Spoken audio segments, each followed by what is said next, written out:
you. Well, thank you. Thank you for having me here today. My name is Dustin Hughes, and I lead a team, as we mentioned, focused on digital innovation at AWS. And today, I'm excited to share with you a little bit around Amazon's culture of innovation. And before I jump in, I want to caveat that at Amazon, and I think as we've seen here today, there are many ways to innovate. You can be process-driven, you can be product-driven, you can even be person-driven. There are lots of ways to innovate. And today, I'm excited to share a little bit around how Amazon approaches innovation. What's the mental model that we use when it comes to innovation? And I'm not implying that this is the best way. It's certainly not the only way, but I know it's a way that works for us. And so today, as I share some anecdotes, some insights, hopefully you see some things that may have application or relevancy in your context. And so with that, I'm going to jump in. And where I like to start is actually by taking a big step back and looking at innovation more holistically at Amazon. So just like the different organizations in this room that you're representing at Amazon, we have a great breadth and depth and history of innovation that stems all the way back to our humble beginnings as an online bookstore, if you can remember that. We started off as a company selling physical books online. And then we got really innovative. We started to launch new products and services. We got into CDs and DVDs, again, if you can remember that. But then we started to hit the gas and got into new businesses like Amazon Web Services, the organization that I'm here representing today. So cloud computing. We got into devices, first with the Kindle, and then more recently the Echo and Alexa. And from there, we got into streaming and physical retail and even healthcare and life sciences. And why I like to start here is less so for what's on the page and more so for what's off the page. And this is a theme, actually, that we've been emphasizing throughout the day here. There's an invisible thread that ties together all of the innovations that you see on this page. And this is a point that we reinforce time and time again at Amazon. We believe that innovation, it starts with the customer, and then you work backwards. And this is linked to, it's grounded in our simple mission statement. And that mission statement at Amazon, it's to be the Earth's most customer-centric company. And what I love about this mission statement is that it's both very broad and very specific. So it's broad in the sense that we don't make any reference to being a cloud computing company or a company selling physical books online. We don't make any reference to product or geography at all. It's agnostic of all of those things. So it's very broad. But it's also very specific in that it governs all that we do at Amazon. Within each of our roles, we have great latitude to innovate. We actually believe at Amazon that innovation, it's everyone's job. And it's because of this mission statement. Any innovation that we bring to bear, it's judged against its ability to deliver on this mission statement. And it's that duality that's driving us. And you might ask, well, why do we focus on customers? And I love this quote from our founder, Jeff Bezos. We focus on customers because they're beautifully and wonderfully dissatisfied. They're never happy with what's in front of them. Each and every person in this room is a customer of someone or something. And I hope that you can relate or think back to that time where you were stomping your feet in front of customer service, or you were on the phone trying to get a change made. At Amazon, we lean in to that dissatisfaction. We're looking for those pain points, those frictions on our customer's journey towards progress. And we allow for that to guide us. First, to design products around things that we're hearing from customers. But then over time, to begin looking around corners and finding opportunities to innovate on behalf of our customers, to delight them in ways that they never could have expected. And that's what brings me to what we call our pillars of innovation at Amazon. So I mentioned that we believe that innovation, it's everyone's job.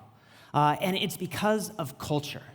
It's because of mechanisms. It's because of architecture and organization that we're able to take innovation, which is often managed centrally in organizations, and to push it out towards the edges, and to empower everyone to innovate. And what I want to do is to double-click on each one of these pillars here and to share some stories, share some insights, some anecdotes to bring them to life. And where I want to start is by talking a little bit about culture.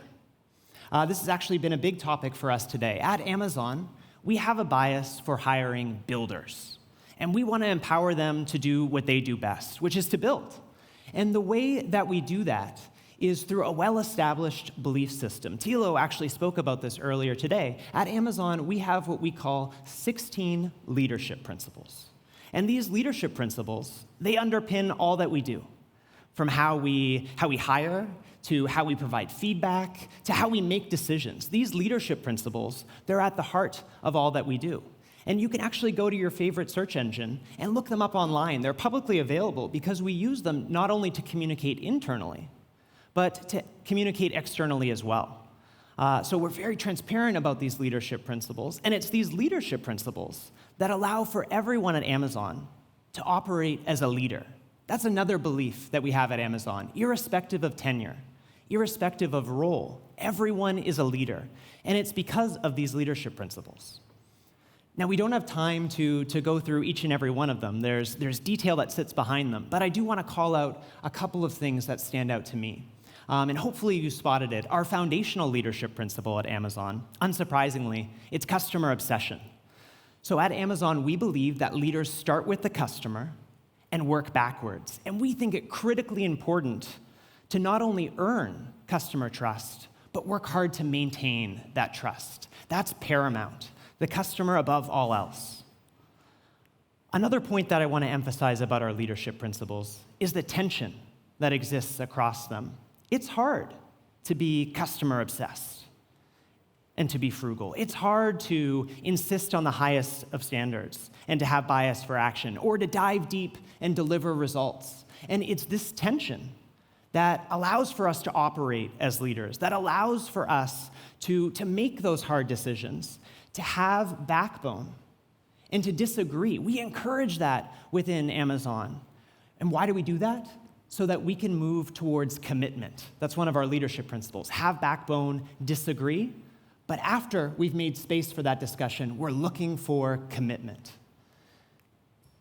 And it's these leadership principles, they influence, again, how we set about innovating. We spoke briefly about this earlier today. At Amazon, we have a process, or a mechanism, as we refer to it, that we apply to innovation. Innovation, it's hard.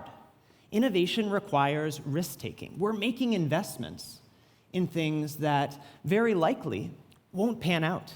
And so unsurprisingly, we've defined, just as many in the room have, a process, a mechanism to increase the likelihood of success of the innovation investments that we're making. And we call this mechanism, we call it working backwards. We're very literal when it comes to naming at Amazon. There's not a lot of creativity there. Working backwards, it's about starting with the customer and working back to a solution, to a new product or service that we might launch. And Thilo mentioned the peculiar output of working backwards. The first prototype we create for a new idea, we call it a PRFAQV, a press release, FAQs, and visuals. Before we spin up any teams, before we put any hands on keyboard, before we begin coding or even funding a project, what we'll do is we'll work backwards. We'll define a new solution, and we'll frame what it looks like 6, 12, 18 months into the future. We'll imagine what the launch of that new service or product looks like from the perspective of our customer, and we'll test it. We create narrative prototypes at Amazon. That is what we believe to be the most frugal way to explore a new idea. And what does it do? It reduces the cost of failure. It ensures that we're really clear on what it is that we want to do and why. That's critically important. And behind working backwards are some pretty simple questions. We ask 5 simple questions when we work backwards. First, we want to know who's the customer and what insights do we have about them. What's the prevailing customer problem or opportunity? What's the solution and the most important customer benefit? How would you describe that solution to customers? And then how do we test the solution and measure its success? We call these the working backwards questions or the customer questions. And what I love about these questions, and again, you can see elements of human-centered design, design thinking, putting a customer, putting a person at the heart of problem solving. But one of the most important words on this page next to customer is the word that precedes it, the. At Amazon, when we work backwards, we want to work backwards from a space of great specificity. So we're not looking to solve for customers. We're not looking to solve problems. We want to focus on the customer, the problem, the measure of success. We want to start from a very specific jumping off point and then build a flywheel from there. And once we've asked and answered these questions, that's when we pull them together in the form of this PRFAQV. So you can see here just some screenshots of what these look like. They are just as they sound, a fictitious press release, a single page structured with a headline, a customer quote, a call to action, a clear description from a customer perspective, a set of frequently asked questions that we anticipate internal and external stakeholders asking us when they learn about this product. How much is it going to cost? Where do I go if I have a problem? What are you expecting from our marketing team or our products team? So we try to get in front of the questions that we know people will be asking and ask them up front so that we have well thought through answers. And then finally, the visuals. What they do is they bring that solution to life. They put the product or service into context, and they demonstrate how a customer would engage with it. So together, we call this the PRFAQV. This is our first prototype for a new idea, and we treat it like a prototype. So we have these meetings. They're 1 hour in length, and we start off with a 30-minute silent read of these documents, and we mark them up. We pose our questions, and then we open up the remainder of the discussion to ask questions that weren't answered in the document, to build off of the thinking that has come before. So we treat this truly like a prototype. So that's a little bit around our innovation methodology, and really, it's a journey. So this is positioned as something linear on this page, asking and answering each one of these questions in succession, but it really is something that's iterative. It really is something that builds and hopefully leads up to a decision to invest in the idea, to head back to the drawing board, or to sunset. So working backwards again, it's a frugal process, and it's driven by what we call 2 pizza teams. At Amazon, we have a belief that no team should exceed its capacity to be fed by 2 pizzas. And I think this is an international audience that we have here today, so there's some room for debate. Are we talking about deep dish or New York style or maybe Italian thin crust? But I'll put that off to the side. We're talking about 8 to 12 moderately hungry individuals. We think that's the threshold for a team, because we have data that says that when you exceed this threshold, you waste cycles as it relates to decision making, as it relates to communication and feedback. And so we try to establish these 2 pizza teams, and within that team, we identify a single-threaded leader, someone that ensures that that team owns what they create. And when that team is established, we encourage them to experiment early and to experiment often. Because you've heard it here today, at Amazon, we tend to approach every initiative as an experiment. Innovation, it's hard. I mentioned this earlier. Innovation requires risk-taking. Invention and failure, they're inseparable twins. And if you set about doing something and you know what the answer is going to be, it's not really an experiment. We take that experimental mindset to all the projects that we have underway. And we've actually talked a little bit today already about a couple of failures. And I would be remiss if I didn't double-click again. So we spoke very briefly about the Fire Phone, one of our first forays into hardware. And I think some in the room can empathize. Hardware, it's hard. And so the Fire Phone, it resulted in $170 million of unused hardware write-downs. It was a byproduct of our working backwards mechanism, but it just didn't work. But we were able to take a step back, to take the learnings and much of the teams and to deploy them on other projects. And that's led to products and services that you may be interacting with today, like Lex or Polly and Alexa. Another example here, Amazon Marketplace. Amazon.com or .de, which you go to purchase products today. We took 2 shots at launching this before we arrived at the product that exists today. Again, we were able to take learnings, to redeploy them elsewhere, and to arrive at where we are today.